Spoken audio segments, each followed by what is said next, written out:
Hola, buenas tardes. Aquí en Rompimiento TV, nuestra cápsula de salud semanal. En esta ocasión vamos a tratar de dar algunos detalles que tienen que ver con una enfermedad muy común, la verdad que causa cierto temor.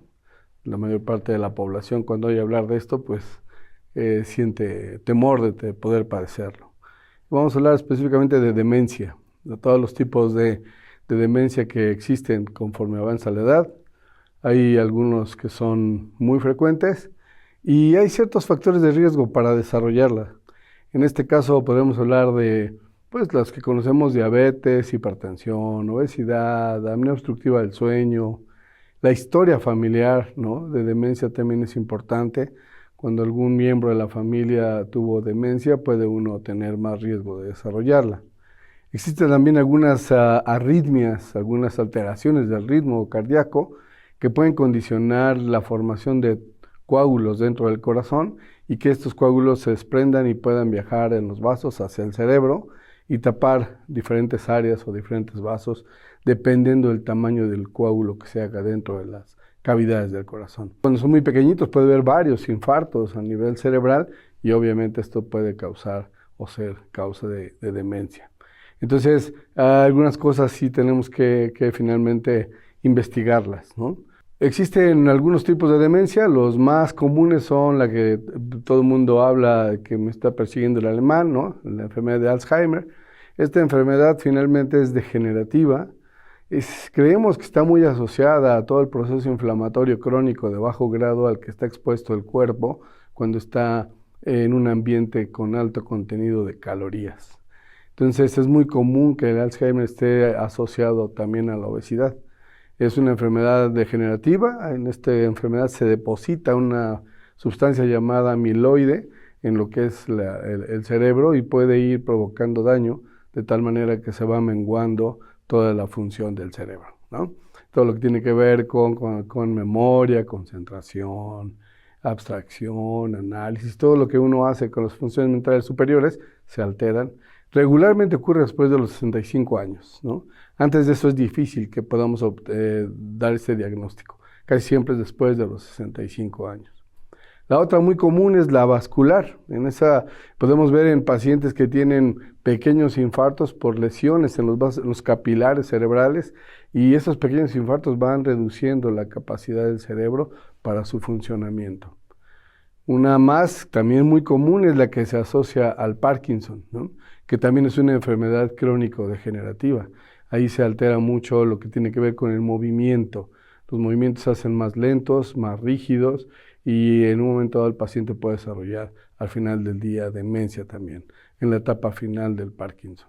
Hay otro tipo de demencias, pero les voy a hablar solamente de estas que son las más comunes. Los síntomas que tiene uno o nos prenden ahí las alarmas de que podemos estar empezando a tener problemas de algún tipo de demencia puede ser la pérdida de memoria reciente, ¿no?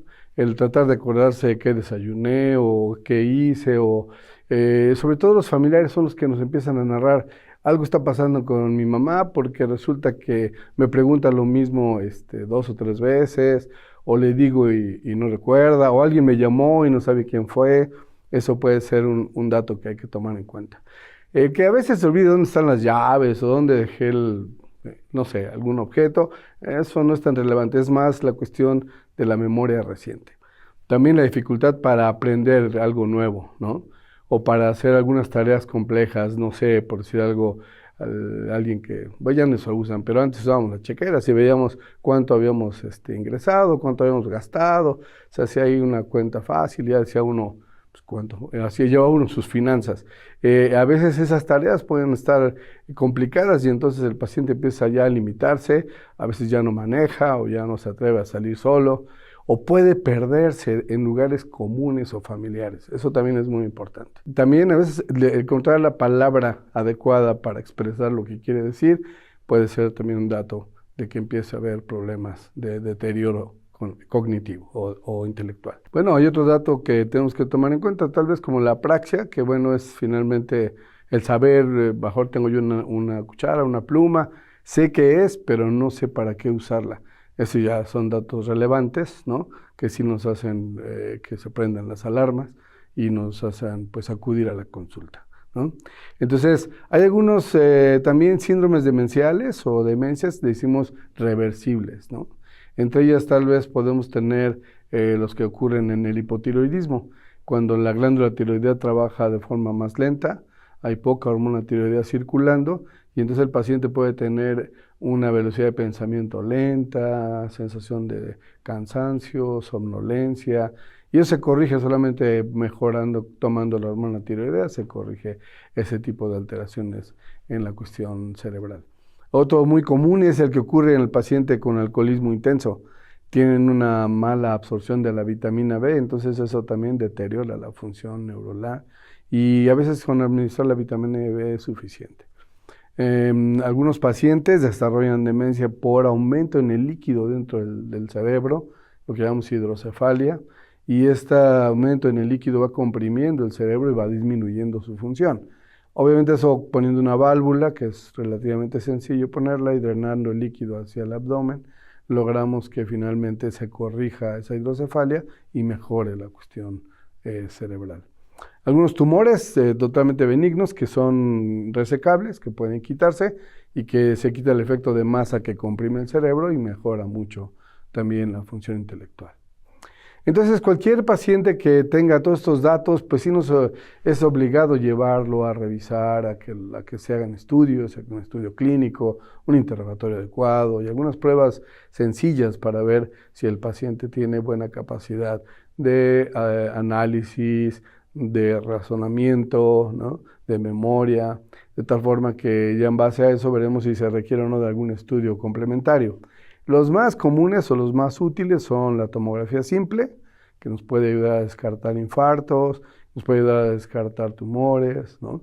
Y la resonancia magnética nuclear tal vez sea mucho más útil para detectar áreas de infartos múltiples cuando la demencia es por problema vascular.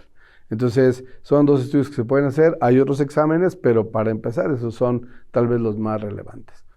En cuanto al tratamiento, tenemos algunos grupos de tratamiento. Unos son los inhibidores de colinesterasa, como el doncepilo, como la galantamina, ¿no? La rivastecmina. O sea, hay medicamentos que pueden retardar la evolución de la demencia y que nos pueden ayudar, al final de cuentas, también a hacer más maleable al paciente. Un paciente con este tipo de enfermedad puede vivir entre 8 y 20 años.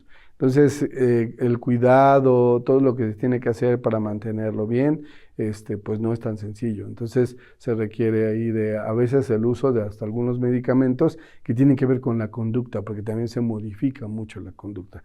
No solo la cuestión intelectual, sino también la conducta. Los pacientes al final de la enfermedad pueden empezar a tener irritabilidad, agresividad, paranoia, depresión, ansiedad.